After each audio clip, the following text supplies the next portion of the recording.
My name is Bob Liff, and this is the CUNY Forum, a town meeting that brings prominent New Yorkers together with students of the Edward T. Rogowski Internship Program in Government and Public Affairs. We're going to talk about the thorny issue of mental health policy to answer a number of questions. How and when is it appropriate to intervene when people are thought to pose a threat to themselves and others? And should police be part of that intervention?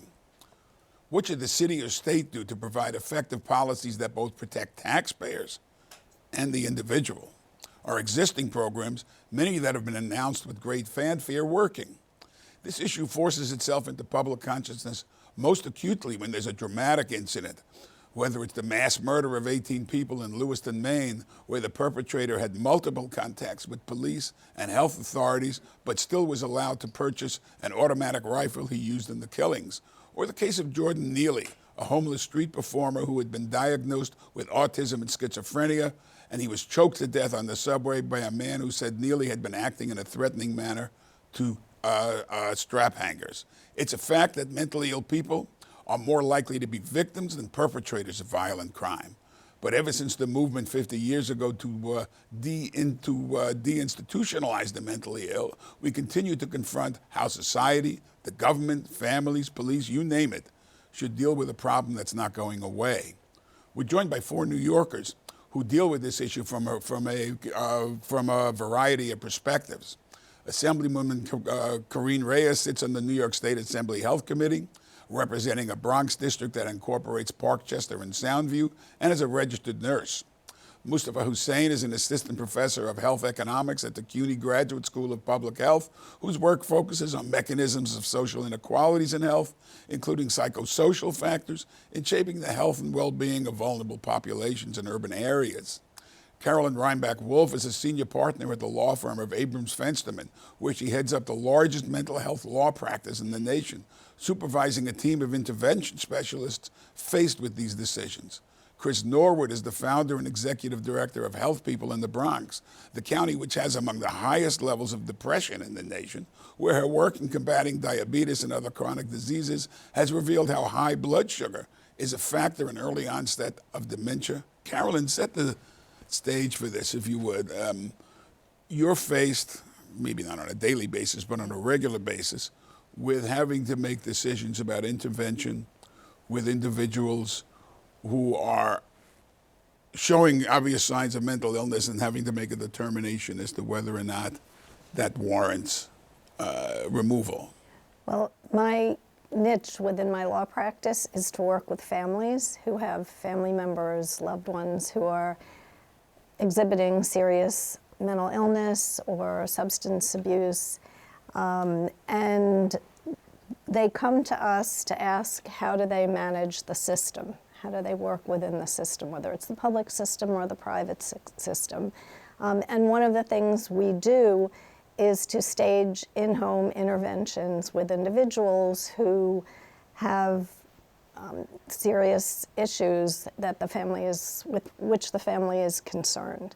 We go in with a team, actually, of a board-certified psychiatrist, retired law enforcement, usually the NYPD or other law enforcement agencies, often my mental health case manager, and I'm part of the team as the legal representative, also having a former healthcare administrator background to be able to navigate through the dynamics of what goes on.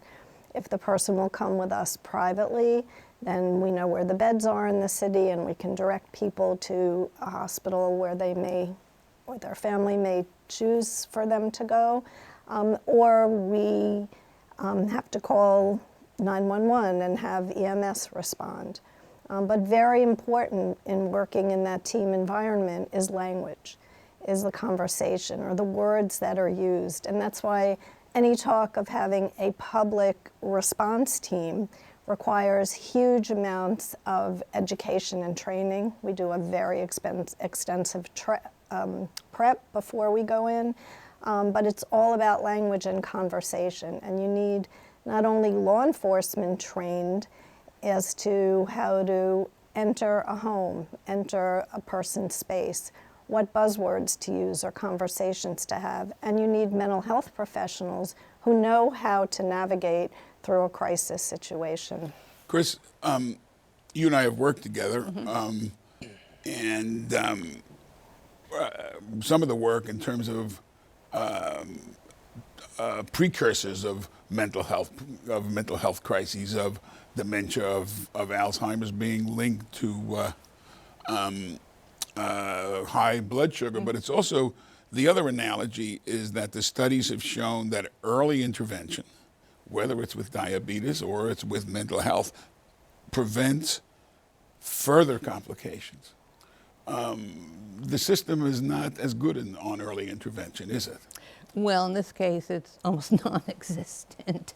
As you know, we do a very well-proven succession diabetes self-management program, and I think diabetes is crucial to focus on because it's everywhere.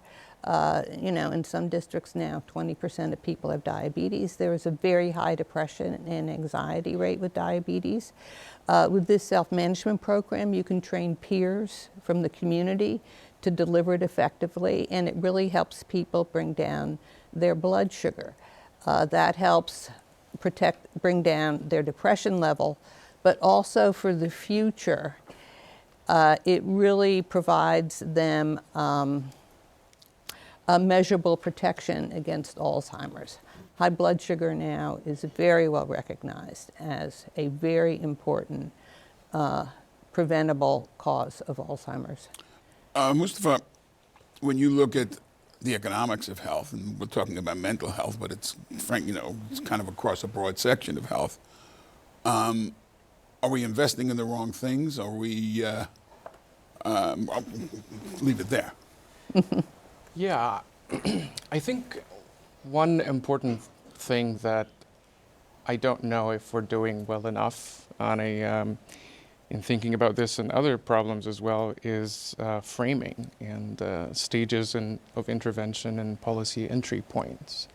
If you think about the cascade beginning from a primordial level before risk factors for disease start to develop to the primary care level where people show maybe some early signs but not full-blown mental illness, and then secondary where people actually have mental health challenges that need to be treated to control and limit the damage, to tertiary, right, where full crisis mode. I think we've thought a lot about and invested a lot in the tertiary part, perhaps maybe the secondary part as well, to the detriment of investing in the primordial prevention and the primary. There is one staggering statistic is that from the time of onset to the beginning of treatment, there's almost a decade on average for mental health. And that is just incredible. We have about 10 years to intervene, but we really don't as much as we should. And then the other point I want to make about the primordial part, like the early drivers of mental health, especially psychoaffective disorders, mood disorders, and so forth, we don't do a good job intervening on the social determinants of that. You can imagine things like family dysfunction, relationship struggles, loneliness and isolation. You can think about economic, frankly, exhaustion. When I moved to New York 2 years ago, it was heartbreaking to see people on the subway or in train stations who are homeless, and they might have had, I once met a guy who was reading a book, a pretty dense book, who used to be a teacher or something, and he no longer does, he's just homeless.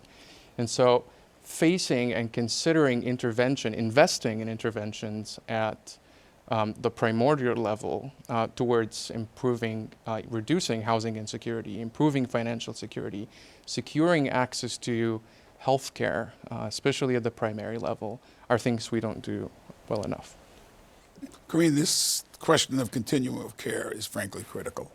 And just on the day that we are taping this, the mayor had an announcement about some of the intervention teams they've had in city hospitals, which are supposed to put people, once they get through a crisis situation, put them into some kind of a continuum of care without housing, without the appropriate social work, without somebody to keep an eye on them to take their medication.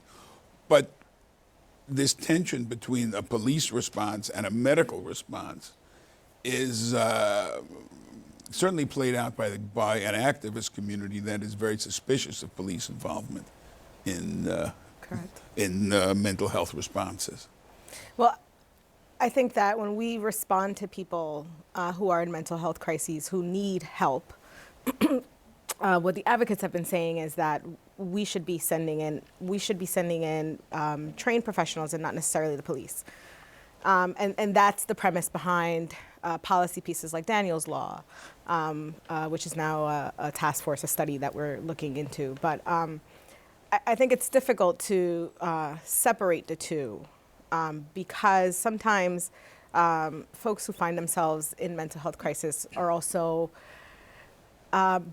oftentimes breaking the law or acting in a threatening manner and or a danger to themselves or themselves. Right. And so the first line of defense and response is going to be the police. I think it's important for us to make sure that it's not just the police who are showing up, but also some kind of mental health professional who is trained in de-escalation, who can recognize some of the signs and symptoms of what's happening, who uses those buzzwords. And that's part of de-escalation. How you speak to someone who's in crisis is very important. And without that training, I think we find ourselves in circumstances where we are doing a disservice to people who need our help. When we look at when you talk, we've been talking, several people have brought up people on the subway.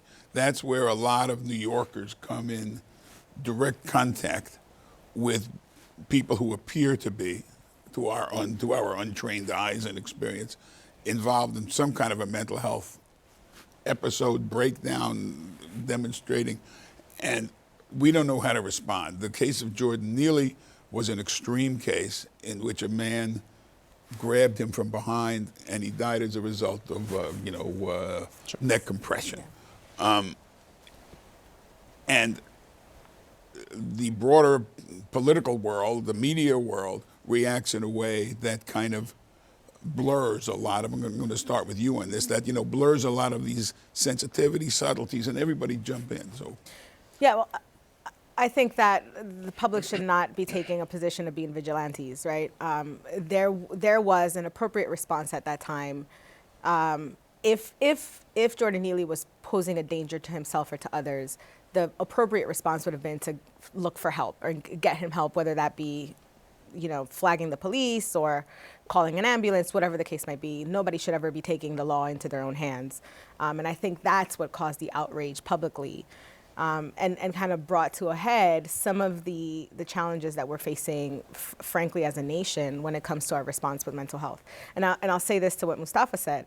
It's very difficult to figure out the response to those social determinants when there is no hard science to it. It's very difficult to create policy and throw resources around something that isn't an exact science, and oftentimes policy relies on having measurable outcomes, particularly when you're investing resources in it, and I think that's one of the challenges with mental health, that it's so hard to measure. So it's hard to get people kind of to rally behind putting the resources where we need it the most. Can I respond maybe a little bit? Well, everybody jump in. So speaking of hard science, part of my work is also in the labor policy space, and there is evidence, growing evidence, that policies such as minimum wage and the earned income tax credit and paid sick leave actually reduce risk, deaths of despair, suicides. A paper was published a couple of years ago that showed a clear link between EITC and minimum wage and deaths of despair, suicides, which is one of the extreme forms of mental health crises.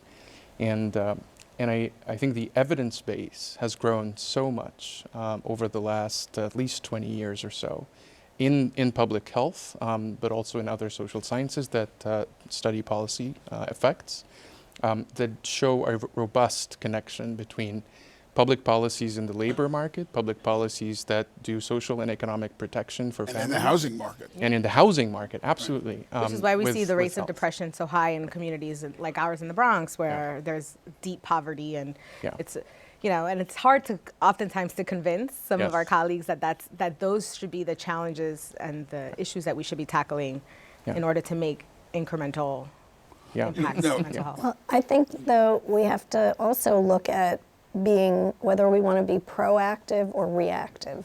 That is a lot of what this comes down to. That's the prevention, that's the early intervention. That means we're proactive. We identify an issue or problem, and we figure out how to solve that. In the mental health space, though, we're more often than I would like faced with the crisis or the reaction to a particular situation. And I think if while we're formulating policies or responses, we need to differentiate between how high the crisis is or low and what we can do in the preventive space or the proactive space before we get there. I mean, even in my practice, when families give me the diagnosis, they'll call and say, my son is diagnosed with schizophrenia or bipolar disorder.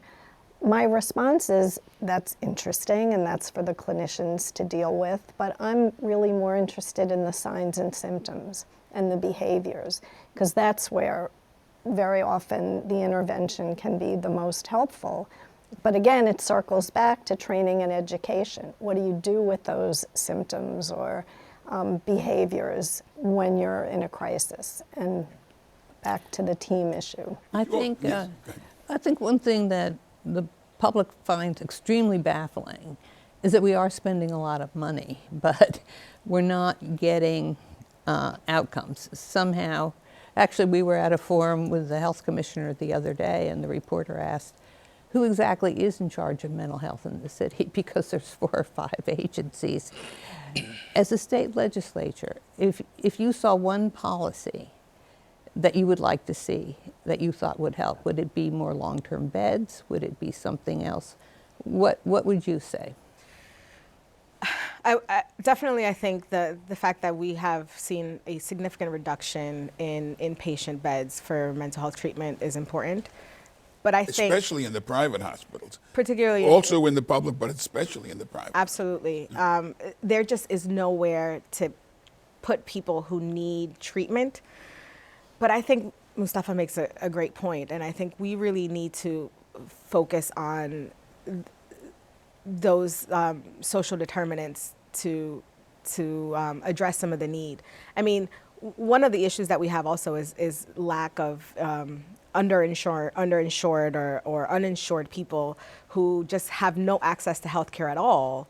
And oftentimes find themselves, because of their condition and their deteriorating mental health, will find themselves homeless, and then at some point in an emergency room. And by that point, it's really difficult to get somebody kind of back on track because they've had all of these setbacks in their life. So, I mean, I think focusing really on tackling poverty in our communities is a very crucial way that we can start to deal with mental health. There's also the case that, and this was all exacerbated during the pandemic and the loneliness of the pandemic, which feeds into taking, lower level mental issues and feeds into them becoming much more serious. You see that with kids, by the way. Yes, particularly well, with children. there was a study that the CDC put out that something like 30% of teens have thought about suicide. Yeah. 10% have taken some step in that direction. Not that they've committed suicide, but they've taken some overt action.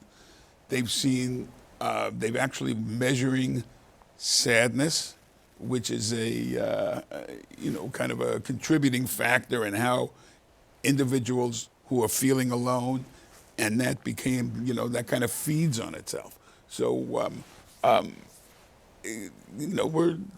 here at CUNY, so this is a particular concern for younger people, and how you make that determination on intervention. When you see somebody, You know, and there's people who are just bummed out that that is not a mental illness.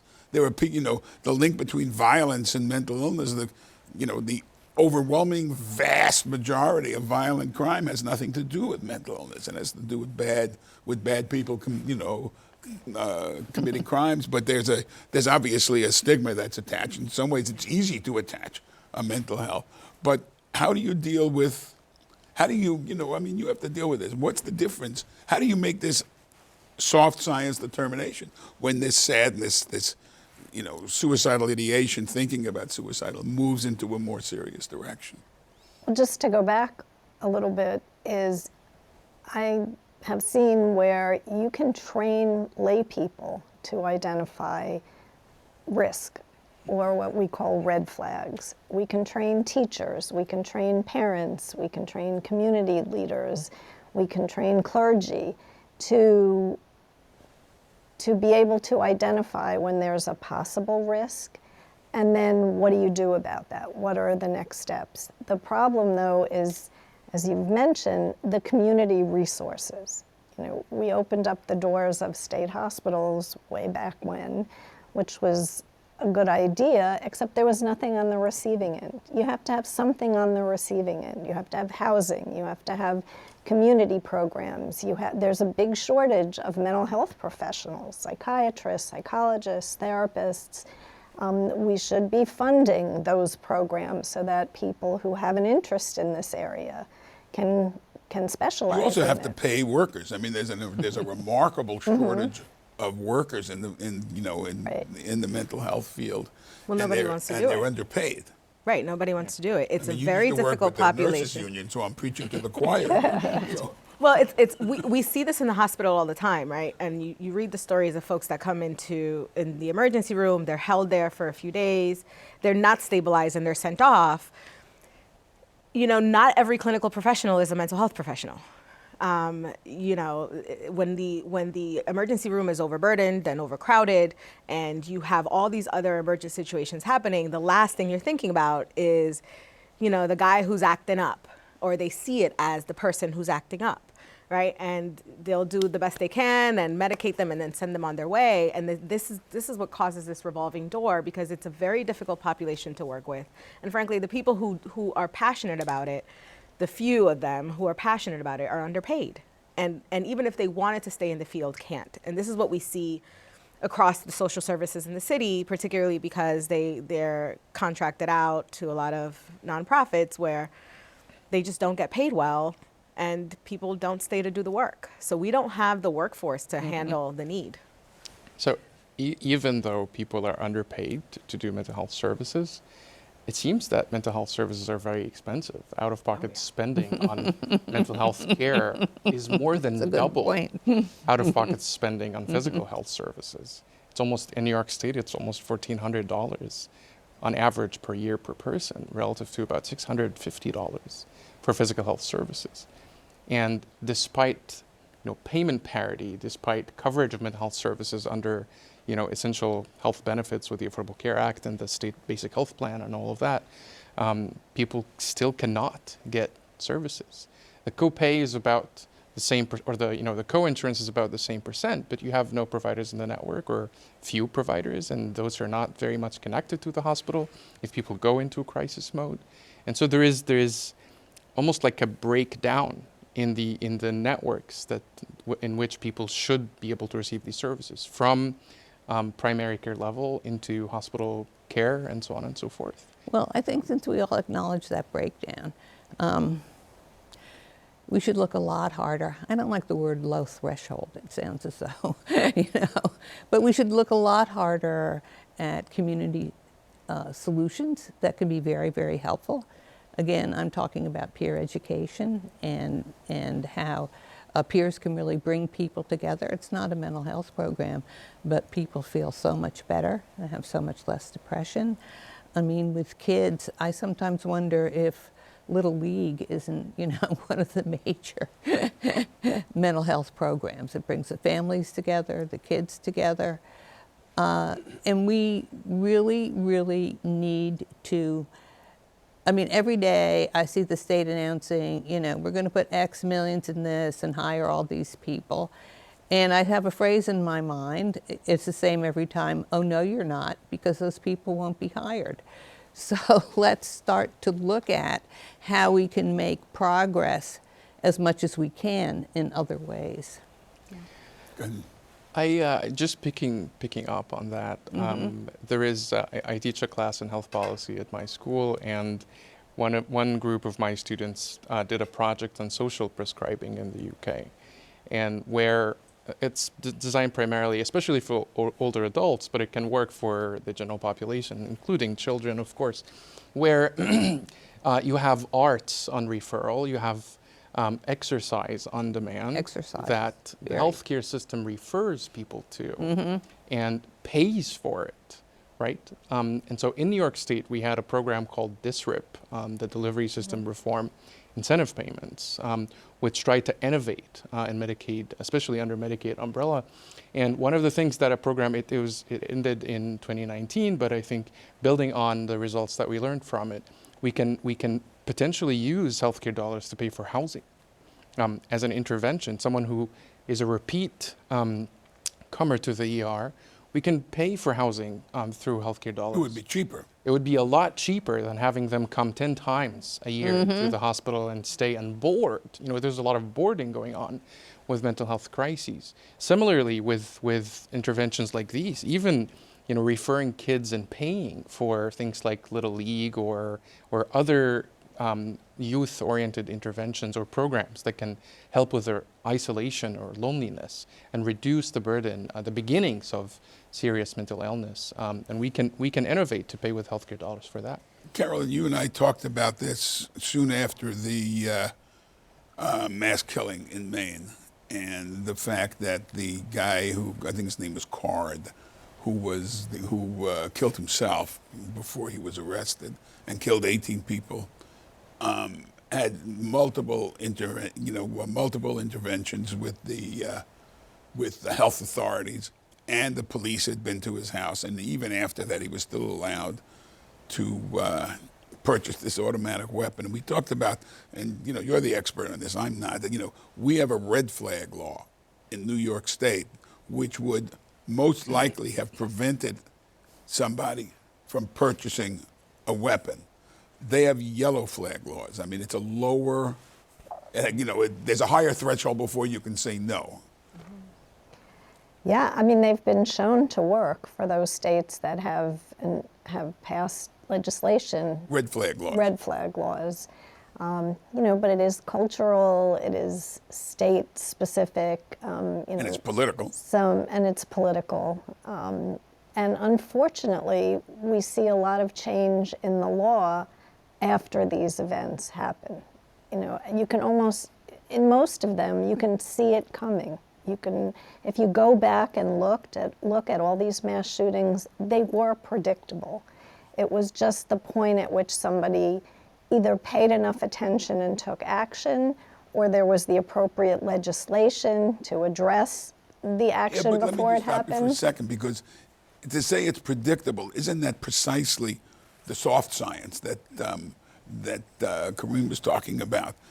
To intervene and, in essence, take somebody's liberty is, there's got to be a pretty high. It's got to be a pretty high threshold to do that. Well, I'm not only talking about guns. I'm, even beyond that.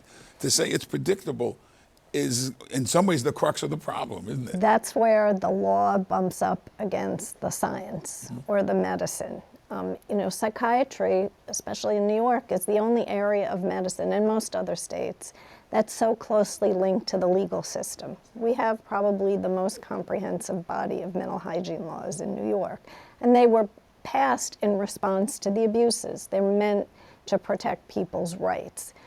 But the pendulum, in my opinion, needs to swing back to some extent, to some middle point, where the balance between individual rights and rights of the community has to be relooked at.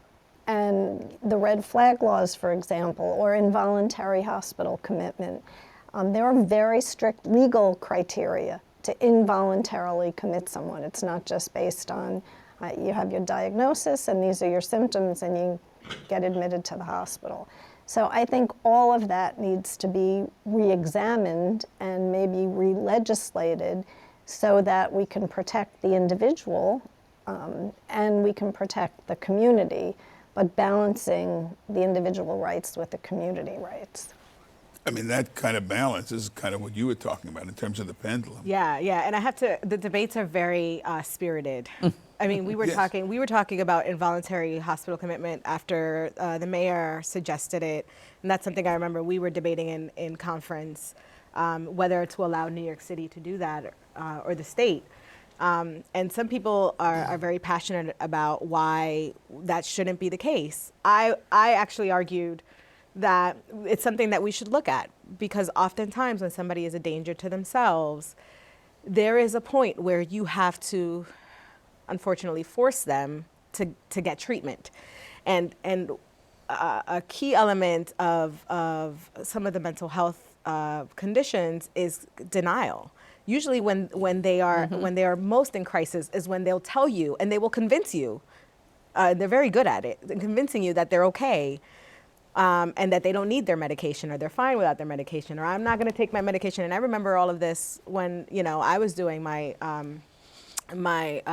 clinical rotation in psychiatry. They would tell us, the patients would tell us that, I don't like to take my medication because it makes me feel all these things, and there's all these physiological reasons why I no longer can take the medication. Never mind the fact that the moment you stop taking it, you're going to start hearing voices and you're going to be in full crisis.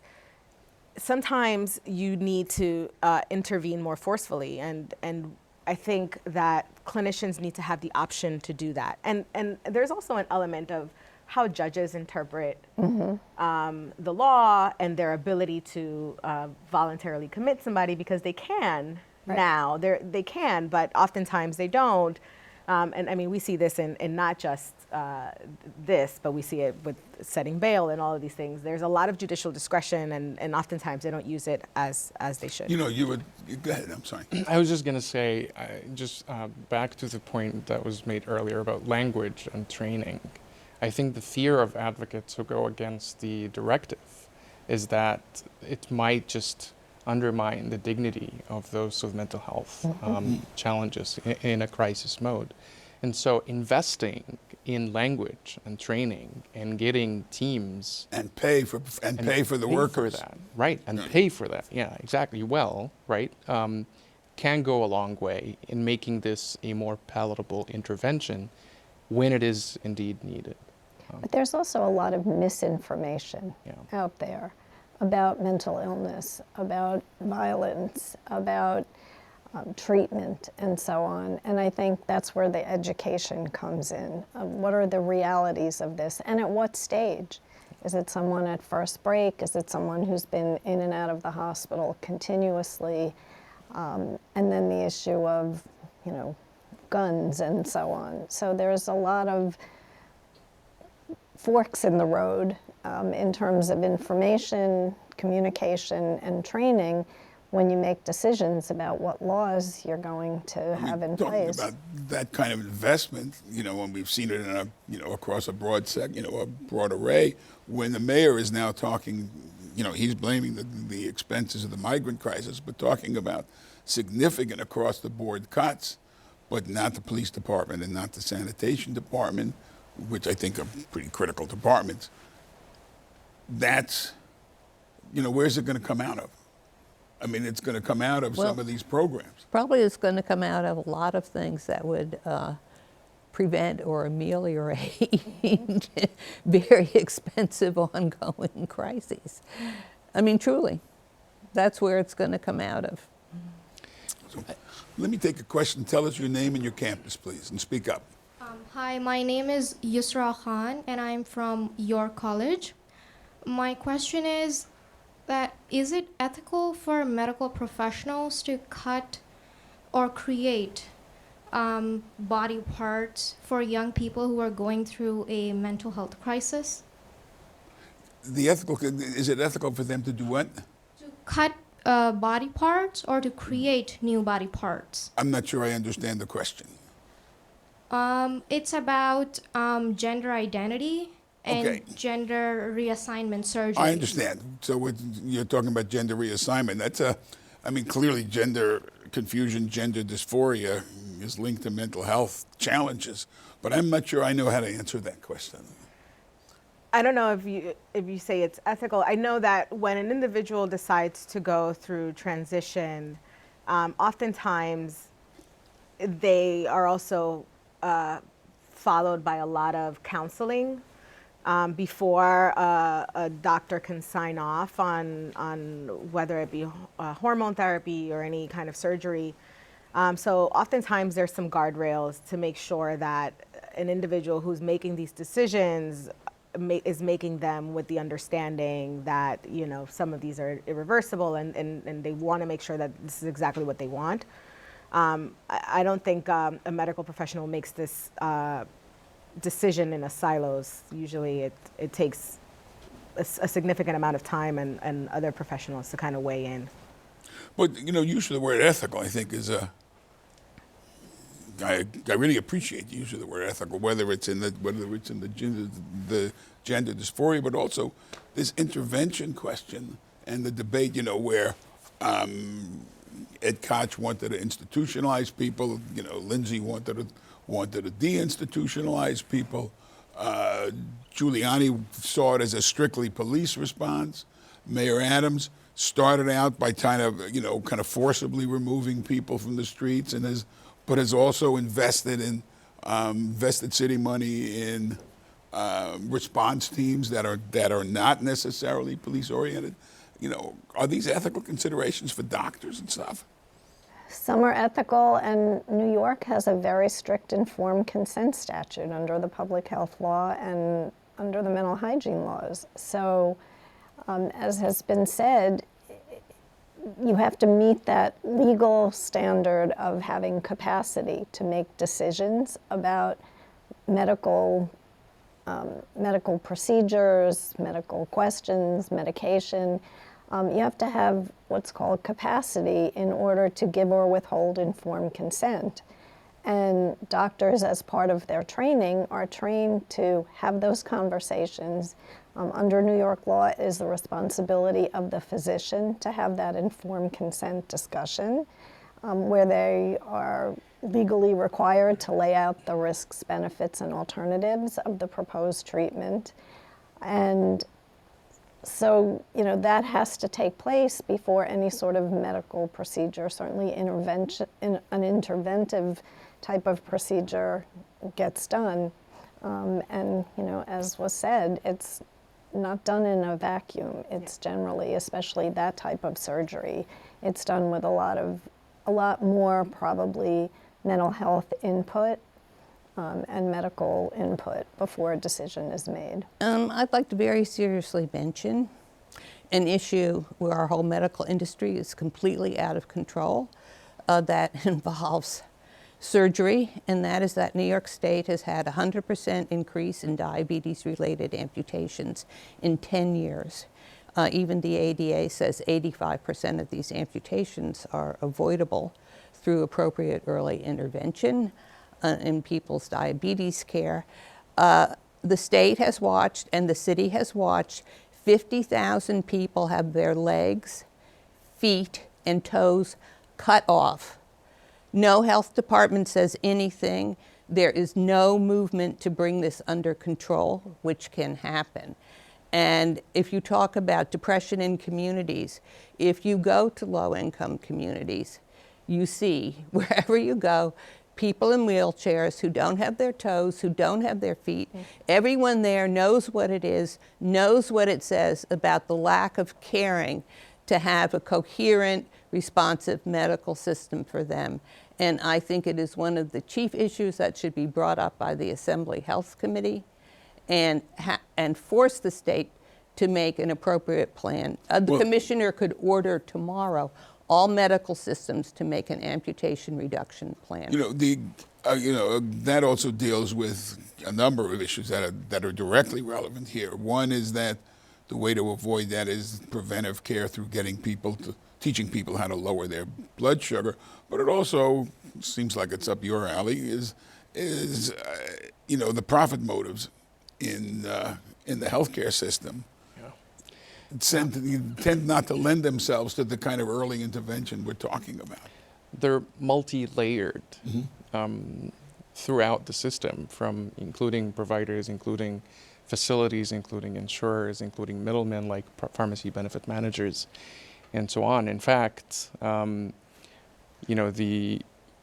of the reasons we have fewer hospital beds is because of the focus on efficiency and filling up hospital censuses a long time at the expense of the equity function of public hospitals and private hospitals, nonprofits. Nonprofit hospitals get their tax exemption status because they are supposed to provide community benefit. That is since the 40s. Recently, the government started to hold them more accountable for this, especially under the Affordable Care Act.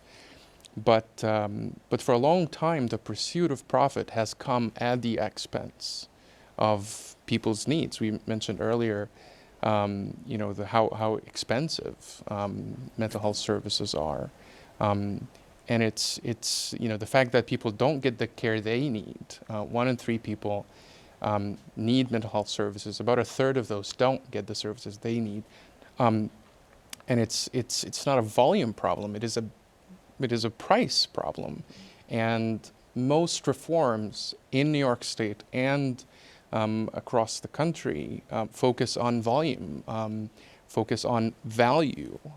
They don't quite focus on price as much as we should. There's one of my favorite health economists of all times, the late Uwe Reinhardt of Princeton University, who died just a few years ago.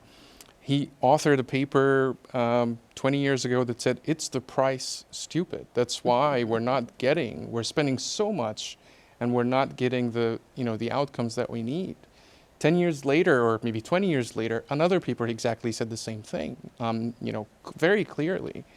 And so we have to do something about that. It is taking away resources that we could have for our communities, including certainly in mental health, that we cannot do without.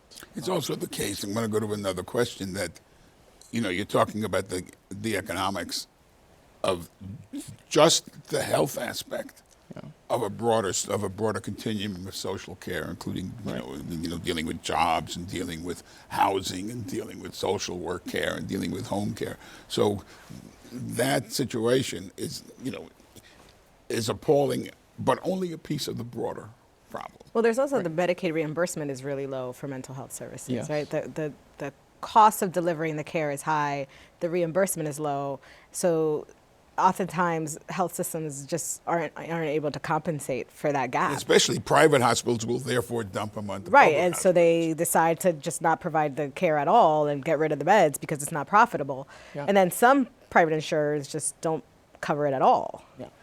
And Well, they're now required under Right. federal law to do so, but still, the networks can be very, scarce. The services are expensive, so even though people will have nominal insurance coverage, the plan might be high deductible, and then they can't afford to pay until the insurance kicks in. One final thing, though, all advanced democracies, all of them, have explicit price controls in the healthcare system. That is how they manage to keep their spending on health services, medical care, controlled. Otherwise, there's just no way. Yes, ma'am. Your name and your campus, please. Hi, my name is Amani Woods, and I go to John Jay. And my question for you guys are, what makes a person labeled crazy? And if they didn't have enough money or insurance, what would that lead to? Tough question. It's the first time that we've used the word crazy, but but it's it goes to the core of what we're talking about. Well, as I said, I think when we first started this forum, language and words have a lot of meaning and need to be used cautiously and seriously. So we don't call people crazy. We talk at least in the world that I'm familiar with, we talk about people who suffer from serious mental illness or have mental health issues or challenges. And so, that's where the use of language is very important, because with using those types of derogatory terms comes stigma, comes people being able to say, well, if they're crazy, they must be violent, or they must be bad people, or they must have done something to cause this. That is not the message that we want to present to the world. But the other and part to of her people. question is that those who do have good private insurance are, better able to access appropriate care. Yes, an emergency room cannot turn away someone, but then the issue is once you're past the ER, what type of care is available? And that is the problem that we've been talking about throughout, is funding, is money, where do you put the money, and prevention versus dealing with, comprehensive services and so on. But it is a real issue in this area, which is proper funding, the amount of funding that's put towards mental illness. It has to become a priority in this country, in my opinion, and it has not yet become the priority, even with all of the talk and all of the crises and so on. But in my opinion, it has to become a priority in order to get political support and funding for things such as housing and education and training and so on. I think there's degrees of challenges as well to her question. I think there are people who require or need more support than others, like somebody who has, suffers from schizophrenia, but none of us are immune to mental health challenges, right? We can all fall into depression. We can all find ourselves lonely or perhaps having suicidal ideation. I think it's important to understand that mental health is something that we all grapple with. Some of us are better at coping with it than others. And those folks who just really don't have the tools to cope are the ones that really need the support and the help. And I think identifying the degree of help and support that somebody needs is how you determine where somebody ends up.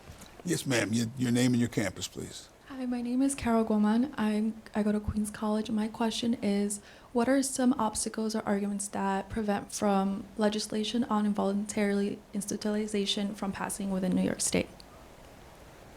I guess that question's for me. You are New York State. And I alluded to this earlier in my comments. I think there are challenges and differences of ideology on whether you can constitutionally take somebody's right away.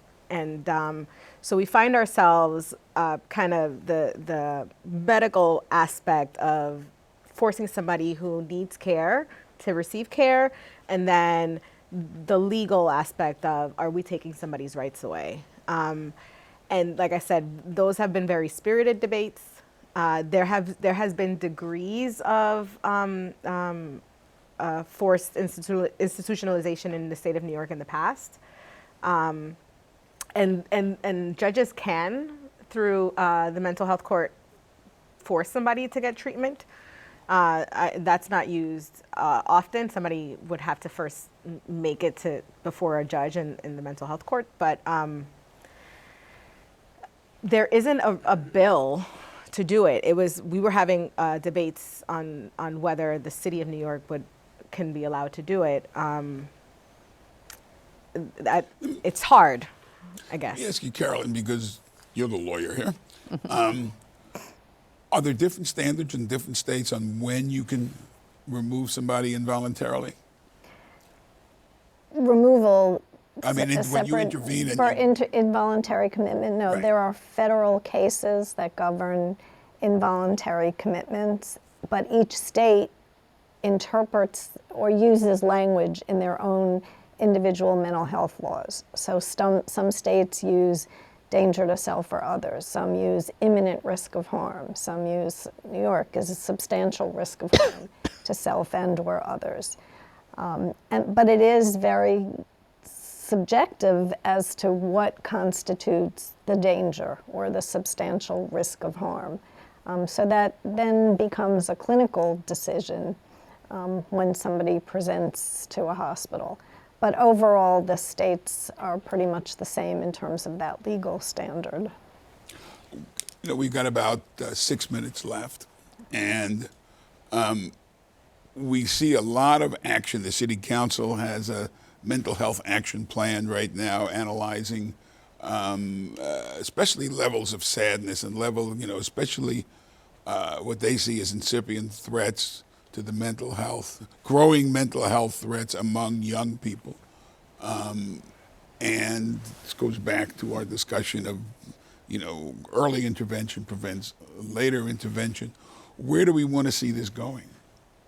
Well, I think with young people, really a major population to focus on, and I'm sure people here know, there's something called the ACE scale, and it's a scale of how many traumatic events a young person has been through, ranging from divorce, seeing violence,